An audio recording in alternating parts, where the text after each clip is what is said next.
E aí, meus queridos, vocês estão em repouso ou estão em movimento? Ah, uma pergunta clássica, né, cara? Eu sei disso. Mas e aí, né? Afinal, a física, ela tem que definir as coisas, né? Aquela coisa do determinismo. Você vai perceber que depende. Eu sou o professor Gustavo Treveller e hoje nós vamos falar sobre a cinemática dos movimentos, em especial o referencial, ok? Então vamos lá, meus queridos. Bem, nosso objetivo desta aula: compreender o conceito de movimento, repouso referencial, diferenciar referencial inercial do referencial não inercial, estudar a trajetória de objetos em diferentes referenciais, entender o conceito de corpo extenso e ponto material, deslocamento e caminho percorrido, e conhecer a diferença entre grandezas escalares e vetoriais. Ok? Então, let's go! Vamos lá, queridos. Eu quero que nós vamos iniciar nossa aula com esse pensamento aqui. Movimentos como o voo das aves ou das nuvens deslocadas pelo vento sempre encantaram o ser humano. Coisa bonita, né? Ali o movimento e tudo mais.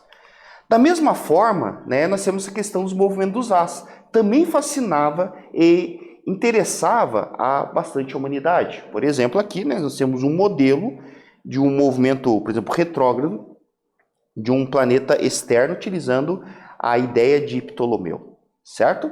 Então, os movimentos sempre fascinaram o ser humano, mas houve necessidade ao longo do tempo de estudá-los, de sair da área do mito, né, a área em que você não utilizava tanta razão, e começou a ter que utilizar a lógica, né, o logo. Então precisava se estudar um pouquinho melhor isso. Para quê, né? Para você poder entender melhor a natureza, para você poder aproveitar algum recurso em cima disso, né? Os movimentos, se vocês forem analisar historicamente, eles foram utilizados para estudo de guerra, né? Ou seja, movimento de projéteis, movimento de projéteis. Então, o estudo, né, a arte da guerra, de usar o armamento e tudo mais, o movimento entrou, né, de uma beleza, com uma luva, né? E além disso, a questão dos movimentos planetários, né, movimentos dos astros e tudo mais. Então, houve essa necessidade do ser humano de começar a entender melhor a questão do movimento utilizando a razão. Bem, vamos lá, né? Então, para o ser humano, compreender o movimento é uma necessidade que vai muito além da teoria, né?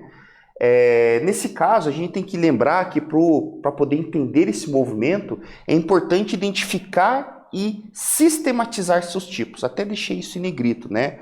O que é recorrente ou particular. Identificar quando surge um movimento e descobrir as razões de suas mudanças, certo? Ou seja, entender por que o movimento ele continua? Será que ele continua? Será que ele pode mudar? Em que condições que ele muda?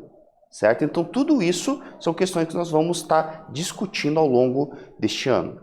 Bem, algumas implicações, né? O movimento, né, ele tem uma importância prática, né, no setor de transporte, na indústria, né, em inúmeras atividades humanas aqui. Esse estudo do movimento nós definimos como a chamada mecânica. Nos esportes de alta performance, a análise de movimento é fundamental para poder sempre obter o melhor resultado. E aí vem a pergunta que eu fiz no início. Provavelmente você deve estar agora sentado em uma cadeira, na escola ou em algum lugar na sua casa. E aí vem a questão, e está prestando atenção nessa aula. E aí vem a pergunta, você está parado ou você está em movimento? E aí? Parado e movimento, movimento e parado. E aí vem a questão. A resposta é: depende. Mas como assim depende, professor? É óbvio que eu estou parado, eu estou movimento parado, ué. Vejam, você utiliza o padrão de movimento a partir de um certo referencial. Porque se você fala assim, eu estou parado porque a pessoa do meu lado está parada, eu estou utilizando alguma referência, algum padrão para definir se existe um movimento ou não. Certo? Então isso é uma questão bastante importante na ciência. Nós vamos definir alguns parâmetros. Bem, e aí, o que acontece, né? Para descrever um movimento, o observador deve definir um sistema de referência, chamado de referencial. Portanto, referencial é um lugar onde o observador fixa um sistema de referência para, a partir dele, estudar o movimento ou o repouso dos objetos. Certo? Então, nós vamos ter um sistema de referência. Ok? Bem, esse sistema de referência ele pode ser de dois tipos. O primeiro deles é o chamado sistema inercial, em que ele praticamente obedece às 3 leis de Newton tranquilamente. Certo? O que acontece aqui? Observe o seguinte. O referencial inercial é um sistema de referência em que o estado de movimento de um corpo não é alterado, a não ser que haja sobre ele uma força externa. Quando ele fala estado de movimento, ele está falando basicamente na questão da velocidade. Então, ele está mantendo a velocidade. E a velocidade ela tem uma característica vetorial. Então, tem a questão da direção, do sentido, né? Ou seja, para onde que essa velocidade está indo, como também o seu valor. Não existe mudanças de nenhuma maneira. Um automóvel com velocidade constante sobre uma estrada de trajeto plano e reto pode ser considerado um referencial inercial. Né? Então a gente tem a ideia de que o referencial precisa estar parado. Né? Mas lembre-se que esse parado depende em relação a quem. Então, nessa situação, nós estamos trabalhando com um sistema referencial, né, inercial, onde que você não sente, né, o sistema ele não tem acelerações, ou seja, velocidade constante, por exemplo, em linha reta. Enquanto o referencial não inercial é um sistema que está acelerado, certo? E nesse caso, as leis de Newton elas precisam sofrer algumas correções, como é o caso de um carrossel, né? Onde que o carrossel ele pode estar girando com a velocidade constante, sem aumentar ali sua velocidade, mas ele é um movimento circular. E a tendência das pessoas que estão no carrossel é sair pela tangente, certo? Da trajetória. É importante ressaltar que a primeira lei de Newton e a segunda Newton valem para quaisquer referenciais, seja inerciais ou não. Mas a terceira, né? A terceira lei de Newton vale apenas para referenciais inerciais, certo? Então tem essa questão aí das leis de Newton. A gente vai falar um pouquinho sobre elas aí em um momento oportuno, ok? Outra questão sobre questão de movimento, nós falamos sobre o referencial e agora nós vamos falar sobre a trajetória, certo? Acompanhe comigo aqui no vídeo. O referencial também define a trajetória, que é o caminho executado por um corpo, né? Isso, a gente pode perceber bastante essa questão no movimento retrógrado de Marte. Você já assistiu essa aqui nas aulas, né? Já falamos sobre isso, que foi o ponto de discórdia, praticamente, entre Ptolomeu, né? As ideias de Ptolomeu com as ideias do geocentrista com as ideias heliocentristas, né? Então, teve essa treta aí, e foi por causa justamente de Marte. Então, esse movimento de Marte, por exemplo, ele tem um movimento retrógrado. E é por causa do quê? Né? Depende do referencial. Pensa comigo. Você sendo observador no Sol, né? Imaginar que você coloca uma câmera no Sol, certo? Tu vai perceber que realmente as órbitas de Marte, como da Terra, são órbitas quase circulares, né? Elípticas, praticamente ali. Agora, observando da Terra, tu vai perceber que não tem como eu enxergar algo dessa magnitude. Então ela faz esse laço que vocês estão vendo aqui na imagem, certo? E esse laço, né, é por causa que você mudou o ponto de vista, ou seja, mudou o referencial. Então, uma atividade para vocês poderem ver se vocês pegaram essa manha aqui. Esse aqui é um clássico, né? O exercício da bomba e do avião. Veja aqui no vídeo comigo. Imagine um avião soltando uma bomba em direção ao solo. Descreva a trajetória da bomba para que o piloto do avião e para alguém que está no solo. Ambos enxergam a bomba percorrendo o mesmo trajeto? Então, de novo, descreva a trajetória da bomba para o piloto do avião e para alguém que está no solo. Então, imagine o seguinte, o avião está lá, né? Está lá fazendo seu voo tal, tranquilo, e de repente ele solta uma bomba. Ele largou a bomba, certo? E a pergunta é, qual a trajetória vista pelo piloto e qual a trajetória vista por um cara que está no solo? Eu vou dar um tempinho para vocês poderem pensar nessa questão e daqui a pouco a gente volta a responder.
E aí, meus queridos, fizeram?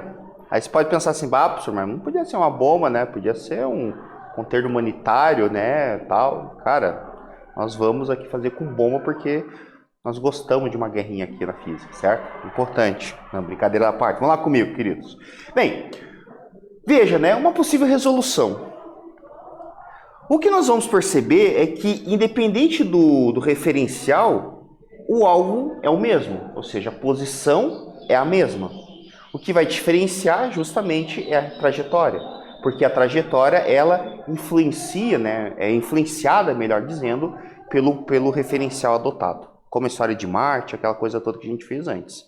Então observe aqui, ó, para quem está no avião, vê a bomba caindo em linha reta e na vertical.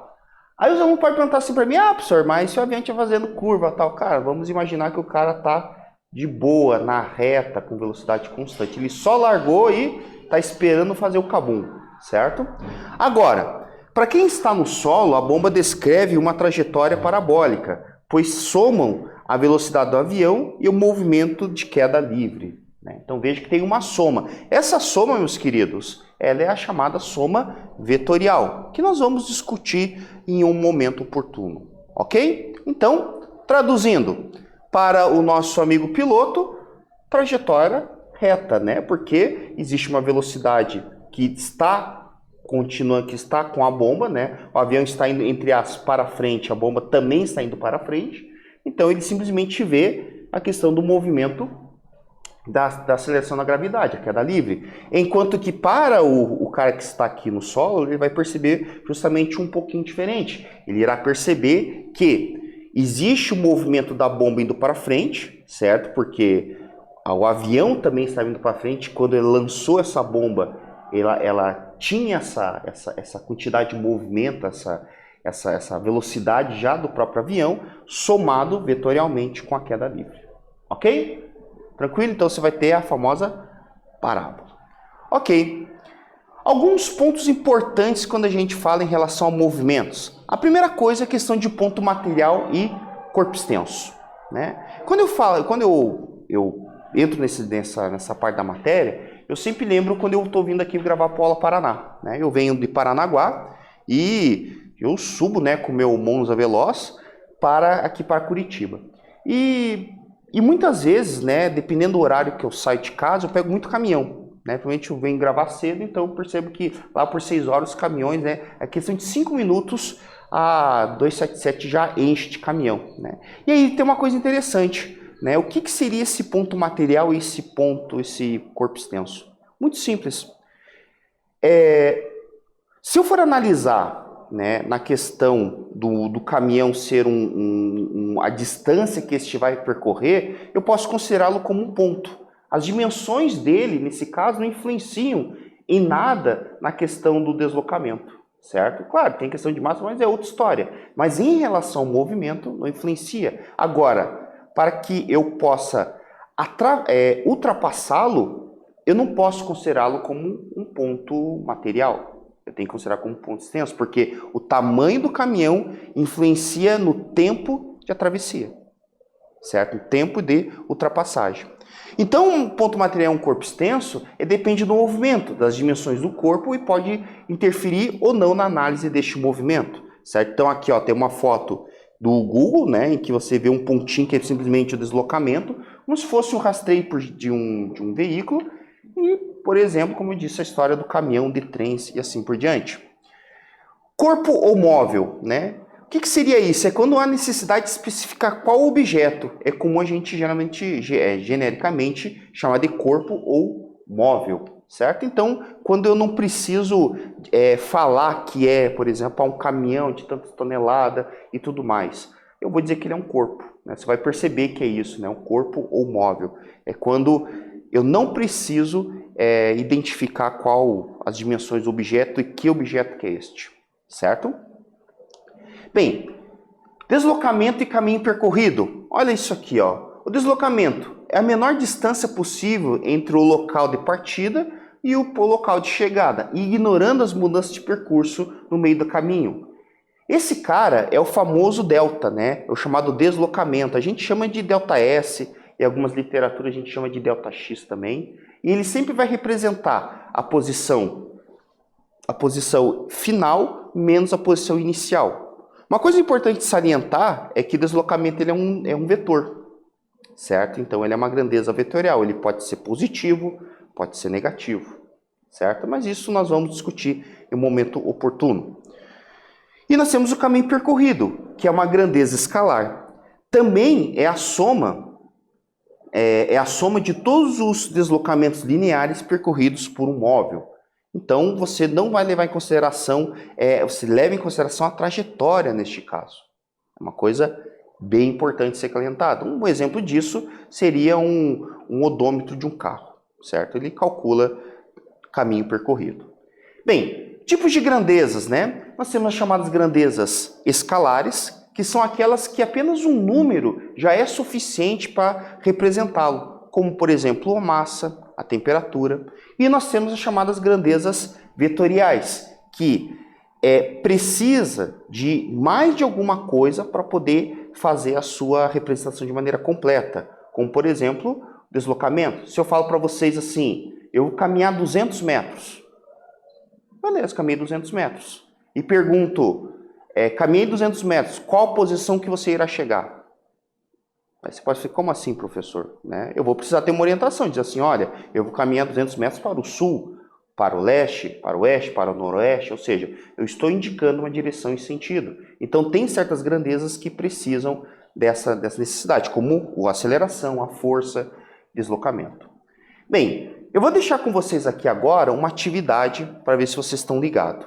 Acompanhe aqui no vídeo comigo. Uma formiga inicia sua trajetória do ponto A de uma trilha, dirigindo-se para o ponto B, depois para o ponto C, como descrito como mostrado aqui na figura abaixo.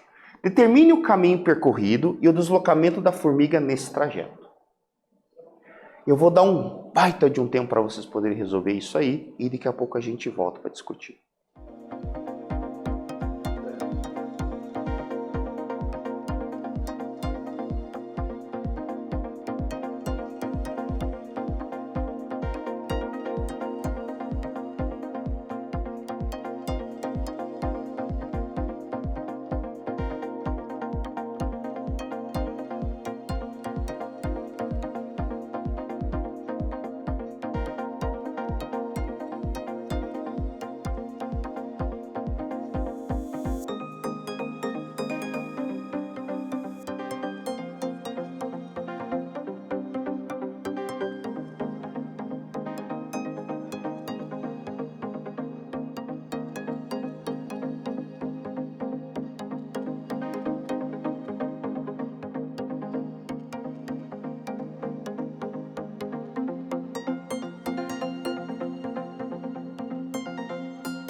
E aí, meus queridos, conseguiram resolver a questão?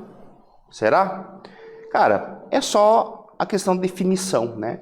Primeira coisa que eu vou entender o movimento. Veja que ele foi do A, depois ele foi para o B e do B para o C. Perceba que o nosso sistema de referência, ele tem uma escala negativa. Daí você fala assim, pô, professor, mas existe escala negativa? Olha, não é... No nosso dia a dia é muito difícil a gente ter isso, tipo numa estrada, né? Normalmente nós colocamos números inteiros, né, e números positivos para facilitar ali, mas nada impede você realmente ter uma escala negativa, né? Sistema de coordenadas em matemática tem pontos em que ele pode ser negativo. Então, o que acontece aqui? Ele vai de A até B para C, ou seja, ele sai da posição -2, isso aqui é posição, certo? É importante. Posição, S, space, espaço, posição. Então, você teria da posição A, que é -2, ele vai para a posição B, que é posição 6, e ele depois voltou para a posição C, que é -5. O 2, o 6 e o 5 não representa que ele caminhou aquilo, é apenas um sistema de referência. Ele está no ponto -2, foi para o ponto 6 e depois foi para o ponto -5. Certo? São posições. Então, a partir dessa ideia, nós vamos definir o caminho percorrido. O caminho percorrido é muito simples, é só somar quanto que ele andou cada pedacinho. Então, veja, ele foi primeiro de A até a origem. Origem é 0, ou seja, ele caminhou 2. Depois do 0, do origem, ele foi até posição 6, ou seja, caminhou mais 6. Depois ele voltou para a origem, ou seja, caminhou mais 6, de 6 para 0. E depois ele foi da origem até o C, que seria 5, né? De 0 para -5, ou seja, caminhou 5 metros. Somando todos esses números aí, 2 mais 6 mais 6 mais 5, nós temos 19. Ok? Bem, agora a questão do deslocamento. O deslocamento não me interessa a questão o trajeto. Me interessa apenas a posição inicial, melhor dizendo, a posição final e inicial, ponto final, certo?